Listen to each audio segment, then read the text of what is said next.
जय Hind. Welcome to success exit. तो आप सभी के लिए इंडियन आर्मी में जो आर्टिलरी सेंटर है वहाँ पर ग्रुप सी सिविलियन के नई वैकेंसी आउट हो चुके हैं, जिसके लिए ऑल इंडिया से both male and female apply कर सकते हैं। और यदि मात्र सिर्फ और सिर्फ आप लोग 10th पास है, 10वीं पास हैं, तो इस भर्ती के लिए आप एलिजिबल हैं। तो देखिएगा, यहाँ पर यदि फॉर्म आप अप्लाई करते हैं और आपका एडमिट कार्ड आ जाता है तो आपके सिलेक्शन के चांस बहुत ज़्यादा बन जाते हैं, क्योंकि यहाँ पर जो कंपटीशन है ना वो आपका बहुत कम रहने वाला है। अब कंपटीशन कम क्यों रहेगा? आपके फॉर्म अप्लाई से लेकर आपकी ज्वाइनिंग तक है जो कंप्लीट आपकी सिलेक्शन प्रोसेस है, चलिए ऑफिशियल नोटिफिकेशन के साथ आपको बताते हैं। सबसे पहली चीज़ जो इम्पोर्टेंट है वो है आपकी डेट है। जिस भर्ती के बारे में हम बात करने वाले हैं, इसके फॉर्म को अप्लाई करने की जो स्टार्टिंग डेट है वो आपकी 26 मार्च 2022 है। और फॉर्म को अप्लाई करने की जो लास्ट डेट है वो आपकी 22 अप्रैल 2022 से रहने वाली है। इसीलिए इस डेट को बिल्कुल आपको ध्यान में रखना यदि फॉर्म आप अप्लाई करने वाले हैं। यह है आपकी भर्ती का ऑफिशियल नोटिफिकेशन। वैकेंसी आपकी कहाँ पर आउट की गई है? वो है आपके आर्टिलरी सेंटर हैदराबाद में। ये जो वैकेंसी हैं वो आपकी रहने वाली हैं, जिसमें टोटल देखिएगा आपके 8 जो वैकेंसी है ना वो आपकी आउट हुई हैं। जिसमें सबसे पहले ड्राफ्टमैन के टोटल एक वैकेंसी है जो आपकी यूआर कैटेगरी के रहने वाली है। देन आपकी एमटीएस लश्कर की 4 पोस्ट हैं, जिसमें 2 आपकी यूआर कैटेगरी की, एक एससी और एक आपकी ओबीसी की है। इसके बाद आपकी अगली जो पोस्ट है वो है बूट मेकर की, एक वैकेंसी है यूआर कैटेगरी की। देन एलडीसी की एक वैकेंसी यूआर कैटेगरी। फिर है एमटीएस वॉचमैन की एक वैकेंसी एससी कैटेगरी के लिए। तो टोटल यहाँ पर आपकी 8 वैकेंसी पोस्ट वाइज रहने वाली हैं।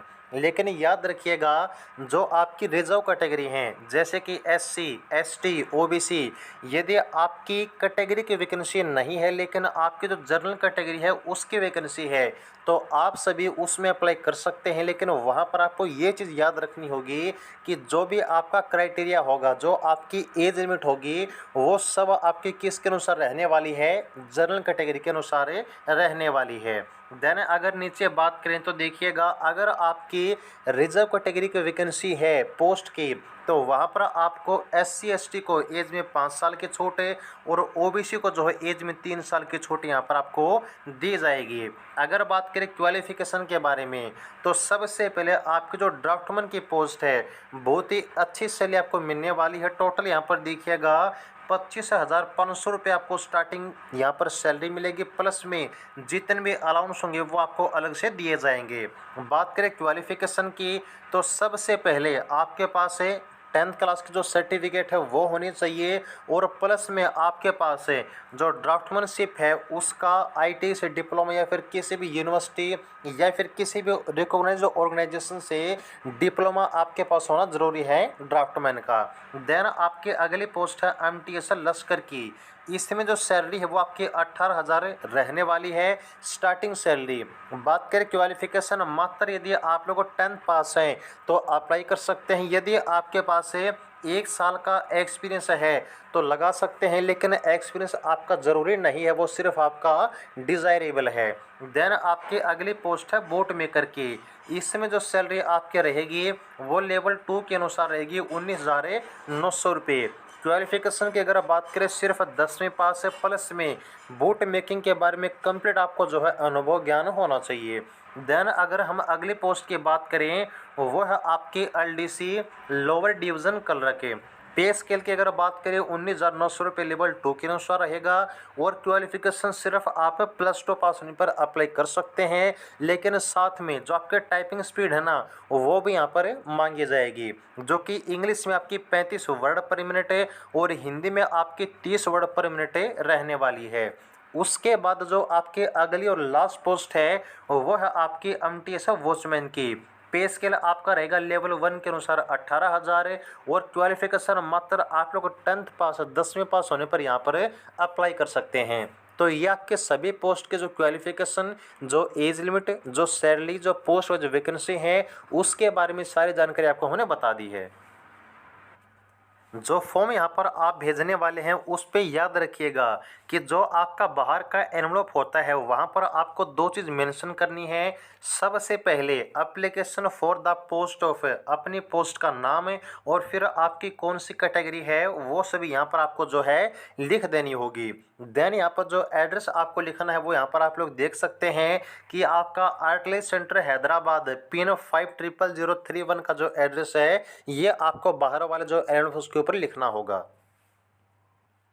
और यहाँ पर आपको हमने स्टार्टिंग में एक चीज़ कही थी कि इस भर्ती में कंपटीशन आपका कम रहेगा। अब कम क्यों रहेगा, इसका जो रीज़न है वो है आपका पॉइंट नंबर 9।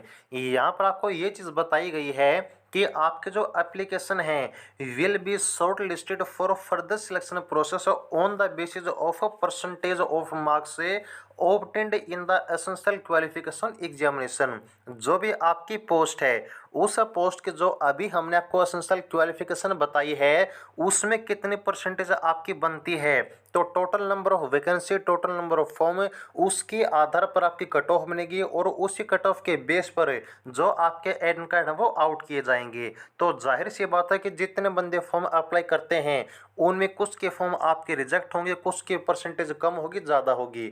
तो सभी के एडमिट कार्ड आउट नहीं किए जाएंगे, जिनके एडमिट कार्ड आउट किए जाएंगे वो कुछ सिलेक्टेड कैंडिडेट होने वाले हैं। तो यहाँ पर अगर फॉर्म आप अप्लाई करते हैं और आप शॉर्ट लिस्ट हो जाते हैं तो ये माने कि आपके सिलेक्शन के चांस बहुत ही ज़्यादा बन जाते हैं अगर एक सही डायरेक्शन में आप लोग मेहनत करते हैं। अगर बात करें कुछ और आपके जो इम्पोर्टेंट इंस्ट्रक्शन हैं उसके अनुसार जो चीज़ आपको हमने पहले बताई थी वो यहाँ पर आप लोग पॉइंट नंबर 12 में देख सकते हैं कि SC ST OBC वाले जो कैंडिडेट हैं अगर वो अप्लाई करते हैं जनरल कैटेगरी के अगेंस्ट तो वहाँ पर उनको एज में कोई भी रिलैक्सेशन नहीं दिया जाएगा। इसके अलावा देखिएगा यहाँ पर आपको ये चीज़ बताई गई है कि यहाँ पर आपकी सिलेक्शन प्रोसेस क्या रहेगी। तो इसमें जो आपके स्टेज कंडक्ट किए जाएंगे टोटल 2 स्टेज हैं। सबसे पहले यहाँ पर आपका होगा रिटन टेस्ट, रिटन एग्जाम, उसके बाद आपका होगा स्किल टेस्ट। कोई इंटरव्यू, कोई फिजिकल यहाँ पर आपका कंडक्ट नहीं किया जाएगा। और यदि आप लोग सिलेक्ट हो जाते हैं तो NPS न्यू पेंशन स्कीम यहाँ पर आपकी लागू रहेगी। अगर बात करें पोस्टिंग की तो यहाँ पर सिलेक्ट होने पर जो सबसे पहले आपकी इनिशियली पोस्टिंग दी जाएगी वो आपकी आर्टली सेंटर हैदराबाद रहने वाली है। इसके अलावा जो मोस्टली 99% चांस हैं कि लाइफ टाइम आपकी जो पोस्टिंग है एक ही जगह रहे हैदराबाद में। लेकिन यहाँ पर आपका 1% चांस ये भी है कि ऑल ओवर इंडिया में आपके जो यूनिट है आर्टली सेंटर की वहाँ पर आपको जो पोस्टिंग है दी जा सकती है। यदि हम बात करें कि यहाँ पर जो आपका एग्ज़ाम होने वाला है उसके लोकेशन क्या रहेगी, तो जो भी आपका रिटन एग्ज़ाम या फिर आपका स्किल टेस्ट होने वाला है उसके लोकेशन आपके रहेगी हैदराबाद तेलंगाना में। सभी प्रोसेस आपकी कंडक्ट की जाएंगी। अगर बात करें आपके रिटन एग्ज़ाम के पैटर्न की तो वो यहाँ पर आप लोग देख सकते हैं। LDC, बूट मेकर और ड्राफ्टमैन का जो आपका एग्ज़ाम पैटर्न रहेगा वो टोटल आपका 4 सेक्शन में डिवाइड है। इसके साथ ही साथ MTS में जो लश्कर वॉचमैन की आपकी एग्ज़ाम पैटर्न की जानकारी वो भी आपकी सेम रहने वाली है। टोटल 4 सब्जेक्ट आपके एग्ज़ाम में आने वाले हैं।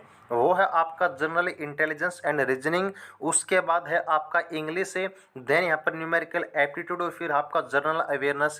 MTS में आपके जो क्वेश्चन आएंगे वो आपका एक क्वेश्चन 1 नंबर का रहेगा हर एक सेक्शन से देखिएगा, जिसमें रीजनिंग से 25 क्वेश्चन 25 नंबर, न्यूमेरिकल एप्टीट्यूड से 25 क्वेश्चन 25 नंबर, इंग्लिश और जीके से 50+ क्वेश्चन आने वाले हैं। टोटल यहाँ पर 150 नंबर का आपका एग्जाम रहेगा और 150 नंबर में जो आपके क्वेश्चन है उसमें आपकी 1/4 थे 0.25 नेगेटिव मार्किंग भी रहने वाली है। इस बात को आप लोग याद रखिएगा। लेकिन ये जो आपकी नेगेटिव मार्किंग है वो सिर्फ और सिर्फ है जो आपकी MTS की पोस्ट है उसके लिए रहने वाली है। यहाँ पर देखिएगा जो आपकी अदर पोस्ट हैं ड्राफ्टमैन या फिर LDC वहाँ पर कोई आपकी नेगेटिव मार्किंग नहीं रहेगी, ये आपको याद रखना है।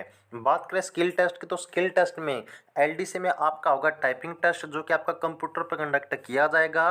और जो आपकी अदर पोस्ट हैं जो भी आपकी पोस्ट होती है उसका जो काम होता है वो आपसे करवा के देखा जाएगा।